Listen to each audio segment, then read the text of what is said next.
Halo guys, balik lagi sama gue Tio Nugroho dari channel Gadget Boy ID. Oke, jadi ini adalah Asus ZenBook Duo UX 482.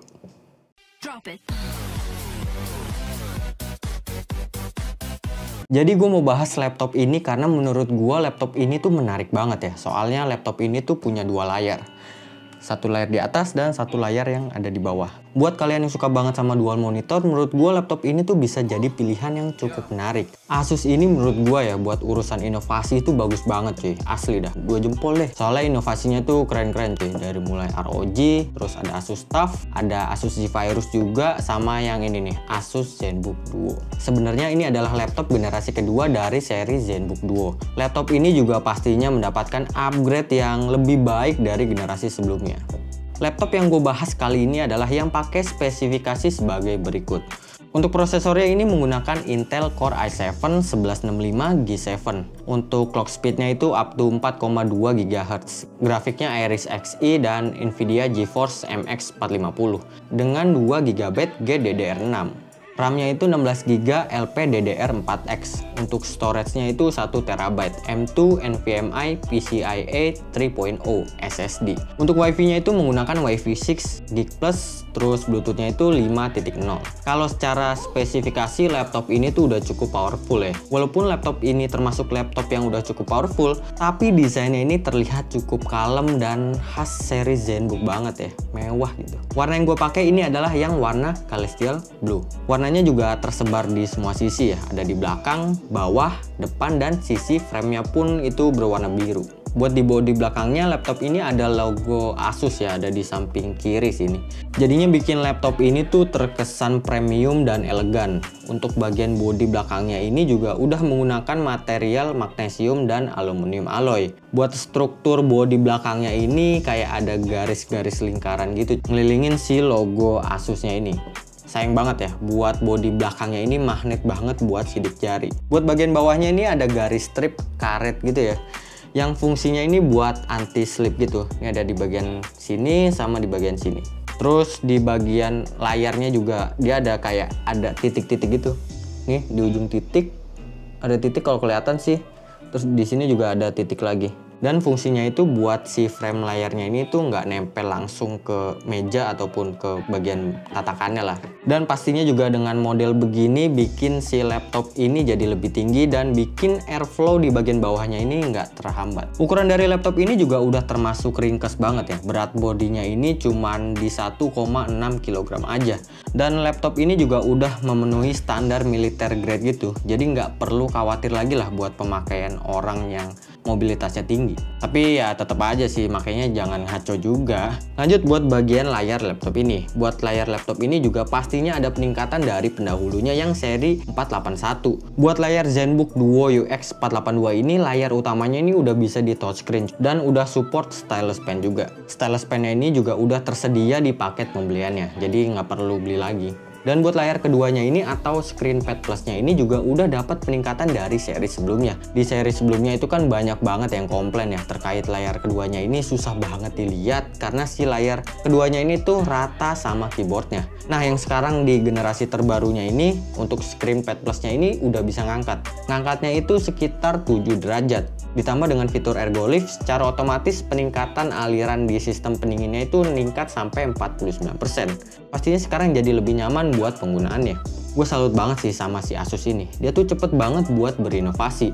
Dan Asus ini juga ngedengerin soal kekurangan produknya. Dan langsung segera memperbaiki di generasi selanjutnya. Buat spesifikasi dari layar utamanya ini berukuran 14 inch dengan panel IPS Full HD.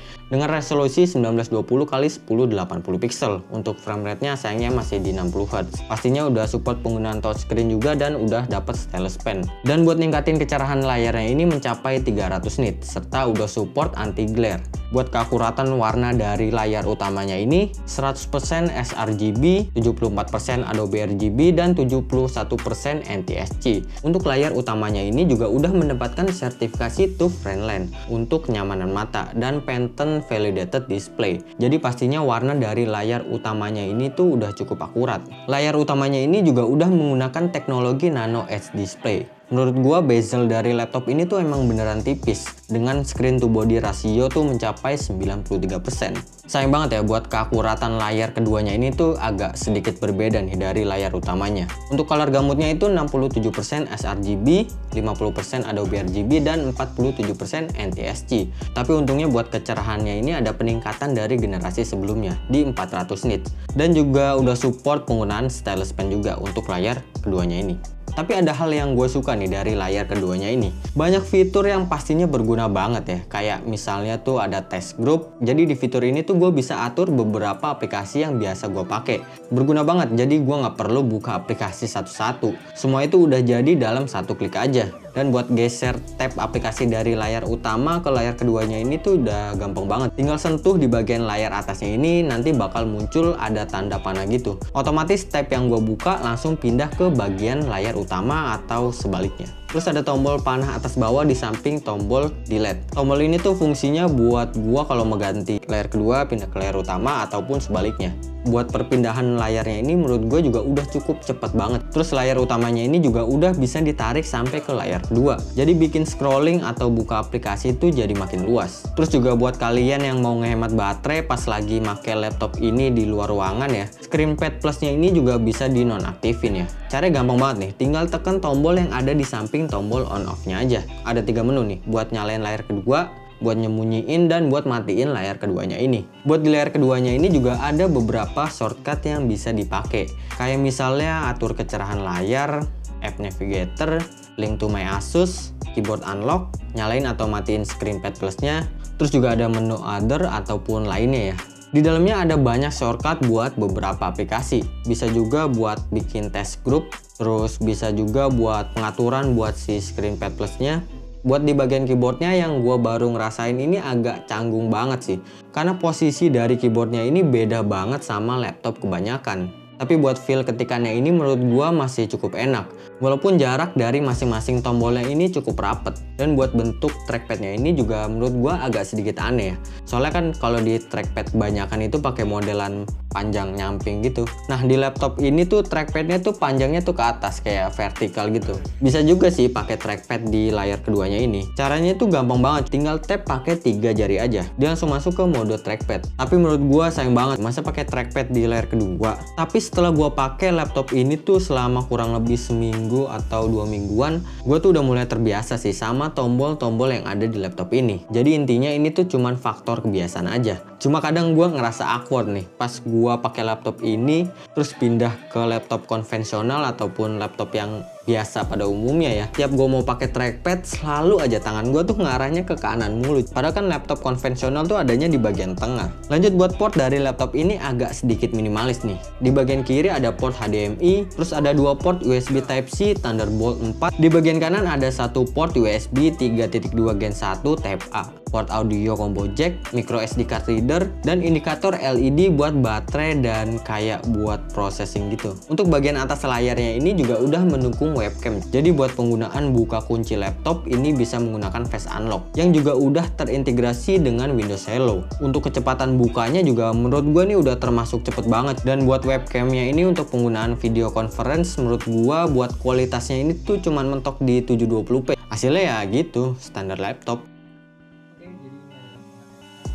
Tapi yang menarik dari laptop ini tuh buat video conference itu ada di suaranya. Karena laptop ini punya fitur namanya AI Noise Cancelling. Fungsinya ini tuh buat ngeredam suara. Jadi AI Noise Cancellingnya ini bisa fokus hanya di suara kita aja. Jadi buat suara sekitar itu agak sedikit ngeredam. Laptop ini juga udah dibekali sama AIPT atau Asus Intelligent Performance Technology. Teknologi ini berfungsi buat mengoptimalkan kinerja si laptopnya. Ada 3 pilihan kerja. Ada mode performance, ada balance mode, dan whisper mode. Dalam mode performance bisa meningkatkan kinerja laptop sampai 40%. Mode ini tuh cocok buat yang lagi rendering, editing video, ataupun bermain game. Buat multitasking ataupun kerja sehari-hari bisa pakai mode balance. Dan buat kalian yang mobilitasnya tinggi serta butuh banyak menghemat daya, gua saranin pakai mode whisper mode. Lanjut buat sektor audionya. Laptop ini mendapatkan sertifikasi Harman Kardon. Berikut adalah contoh suaranya.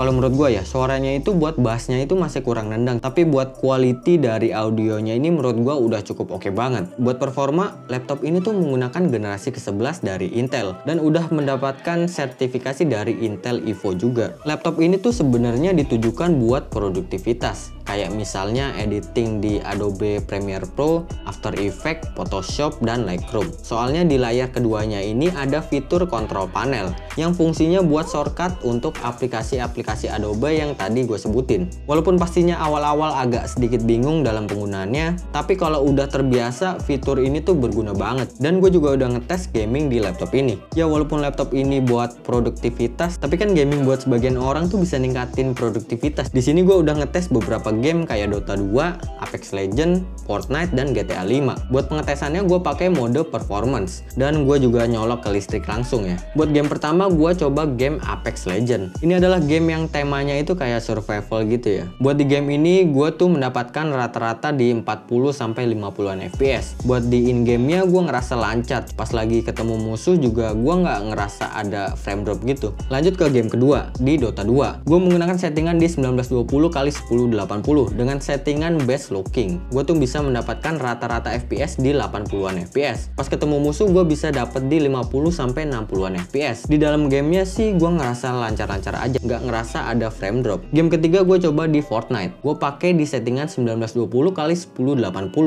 Untuk grafiknya itu gue pakai di high. Untuk gameplaynya gue bisa dapat rata-rata FPS di 40an. Pas ketemu musuh gue dapat di 30an FPS. Di dalam gamenya gue ngerasa agak sedikit berat. Gue nggak tahu nih masalah sinyal gue yang jelek ataupun kurang. Di game keempat gue main GTA 5. Gue main di settingan 1920x1080. Gue tuh dapat rata-rata FPS di 30an FPS. Buat gameplaynya gue ngerasa lancar banget. Pas lagi ngebut juga masih berasa lancar. Selama gue main gue belum pernah ngerasain frame drop. Buat suhunya itu ada di angka 35-40 derajat. Buat panasnya itu ada di bagian bawah screen pad plusnya. Overall buat pemakaian gaming ini udah cukup enak. Cooling system di laptop ini tuh emang bagus banget sih. Ingat ya, pengetesan gamenya ini gue berdasarkan feeling aja. Gue itu acuannya lihat indikator yang ada di samping kirinya. Untuk aplikasinya itu gue pakai aplikasi dari Xbox. Untuk shortcutnya juga kalian tuh tinggal tekan tombol Windows terus pencet tombol G. Ini langsung masuk ke mode Xbox. Jadi gue cara ngeliatnya tuh tinggal gue pantengin aja nih. Pas udah deket musuh tuh FPS-nya ada di sekitaran berapa. Terus pas lagi nggak sama musuh tuh FPS-nya di sekitaran berapa.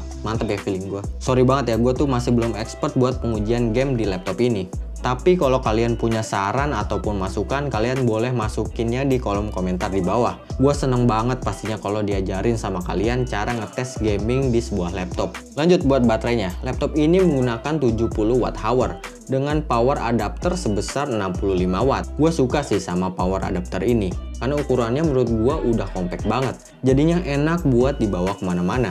Oke, jadi ini adalah kesimpulan gue buat laptop Asus ZenBook Duo UX 482. Buat gue laptop ini tuh udah termasuk canggih banget. Buat multitasking di laptop ini tuh udah enak banget. Untuk fitur-fiturnya juga menurut gue tuh berguna banget buat pemakaian sehari-hari gue. Apalagi kedua layar dari laptop ini udah bisa dipakai dalam mode touchscreen dan udah dikasih stylus pen juga. Enak banget dipakai kalau misalnya lagi mager-mageran nih di kasur nih, tinggal tap-tap aja. Dan buat multitasking di layar keduanya ini juga udah cukup enak karena layar keduanya ini udah improve dari generasi sebelumnya. Dan buat pemakaian kayak Adobe Premiere Pro ataupun Photoshop, layar keduanya ini juga berguna banget karena ada beberapa shortcut. Emang sih awalnya agak sedikit bingung ya buat pemakaian shortcutnya ini, tapi menurut gua ini tuh cuman masalah kebiasaan aja. Jadi ya tinggal dibiasain aja. Buat performa juga gua rasa udah oke banget. Buat gaming enak, buat editing juga udah termasuk enak. Tapi ada beberapa kekurangan yang gua rasain. Berhubung laptop model gini masih dalam kategori baru, jadinya buat kebiasaan pakai trackpadnya ini menurut gua masih terlalu awkward. Tapi gua tuh biasanya kalau pakai laptop ini, gua pakein mouse lagi karena menurut gua lebih berasa normal aja gitu. Terus sama posisi speakernya yang ada di bagian bawah keyboardnya. Emang enak sih kalau kita pakai laptop ini di atas meja. Tapi kalau kita pakai laptop di kasur ataupun lagi di pangku, ini tuh rasanya speakernya kayak ketutup gitu. Dan juga buat posisi keyboardnya ini menurut gua terlalu ke bawah banget. Jadinya feel pas ngetiknya itu berasa tinggi aja gitu. Saran gue ya buat tim Asus, nanti di paket pembelian di seri selanjutnya bisa ditambahin pamres lah atau tatakan di belakang keyboardnya ini. Jadi pas lagi ngetik si posisi keyboardnya ini tuh masih cukup enak, jadi nggak terlalu tinggi banget lah, jadi nggak bikin capek. Sama buat varian warna dari laptop ini tuh cuma satu cuy, sayang aja gitu nggak ada pilihan lain selain warna biru ini. Mungkin di seri selanjutnya bisa ditambahin warna kayak warna putih atau warna hitam gitu. Oke, dari tadi gue ngejelasin panjang lebar, gue tuh belum ngasih tahu harga dari laptop ini. Jadi buat varian dari laptop ini tuh ada 4 varian. Unit yang gue pakai itu harganya 26.999.000. Tapi kalau menurut kalian masih terlalu mahal, bisa beli versi yang lebih murah. Harganya itu ada di kisaran 19.299.000. Dan buat semua variannya juga udah termasuk pembelian Windows 10 dan Microsoft Office Home and Student 2019. Menurut gua dengan harga dan value yang didapat, laptop ini tuh udah cukup worth it. Ngomong-ngomong, Asus lagi ngadain program Incredible Reward Program.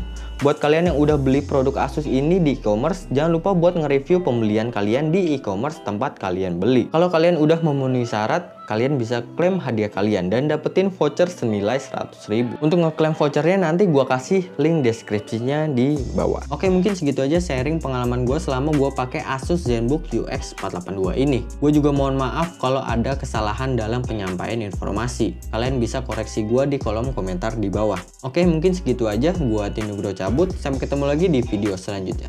Bye-bye.